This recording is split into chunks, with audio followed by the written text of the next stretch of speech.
Sleeping plays a key role in good health and well-being throughout our life. Due to the rise of technology, it's unusual to find that our schoolmates and friends use screen devices before sleep. They feel tired and uneasy to fall asleep during lecture or even skip the lesson. Based on this phenomenon, we are supposed that students lack of sleep because of using screen devices before sleep. Also, they have a misconception that daytime sleep layer lab can compensate the loss of nighttime sleep. Sleep debt is the accumulated amount of sleep lost from inadequate sleep. Taking an example, you need 8 hours of sleep to feel rested, but only obtain 6 hours. You will have a 2-hour sleep debt for that particular night. So, how do you know having sleep debt? Hello, may I ask you some questions?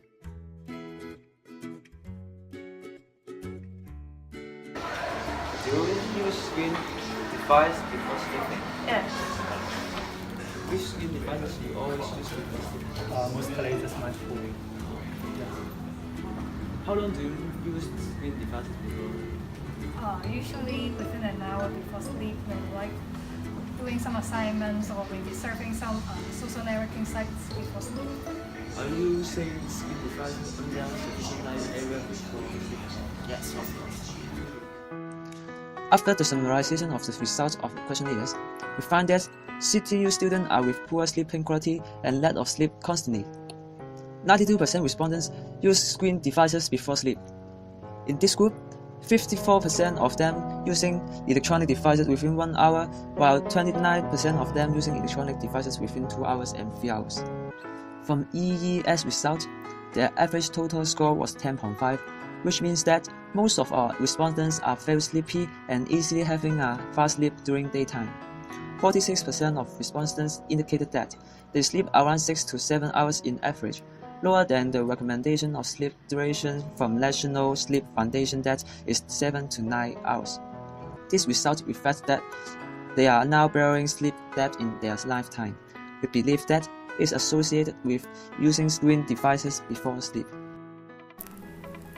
As mentioned before, lack of sleep creates sleep debt. American Sleep Association defined that sleep debt can be regressed as sleep deprivation, a condition of having inefficient sleep. It's divided into two types: total sleep deprivation and partial sleep deprivation.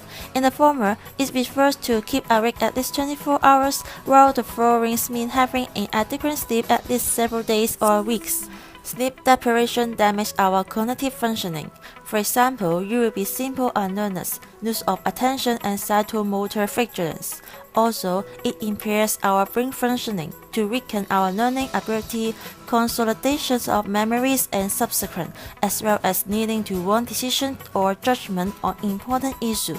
Apart from that, our relationship will be influenced by emotional dysregulation such as irritable.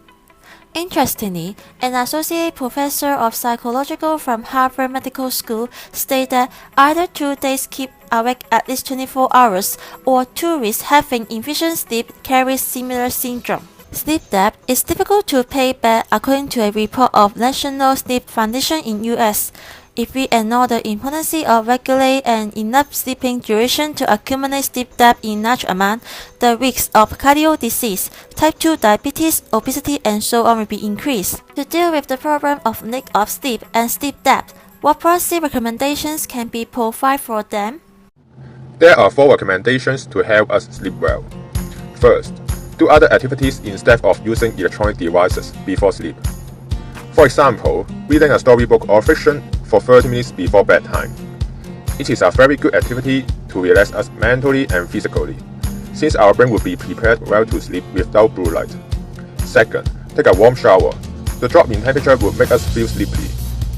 Third, do exercises regularly.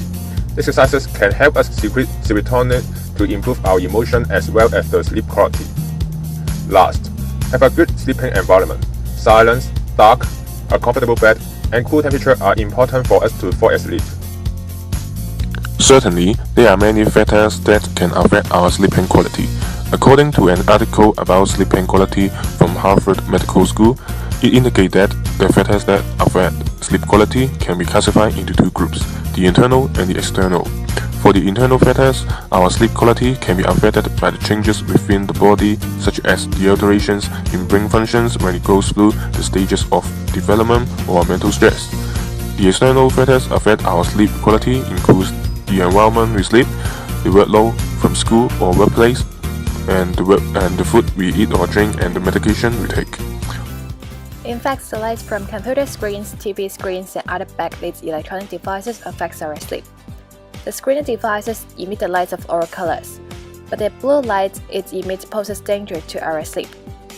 As the blue light will suppress people's normal nighttime, releasing a hormone called melatonin. It is a key hormone in our body's clock or circadian system. Melatonin can tell us that it is in the nighttime, which makes us to feel sleepy. However, the blue light variety can keep the pineal gland in our brain from releasing melatonin, thus warding off sleepiness. If there are enough blue lights hitting to our eyes, the pineal gland will stop releasing melatonin. So easing into bed with a tablet or a laptop makes it harder to take a non-snooze, especially for sleeping deprived teenagers who are more vulnerable to the effects of lifestyle items. In this project, we investigated the phenomenon of sleep debt of the Hong Kong university students, especially CTU students. We found that many of them are having the sleep debt because of bad sleep quality. It is a quite serious problem. The use of backlit electronic devices at night time is the main problem for them to have the sleep debt. They always use the screen devices like notebook, smartphone, and TV before sleeping. The night of the screen will affect quality of sleep, so that's causing the sleep debt.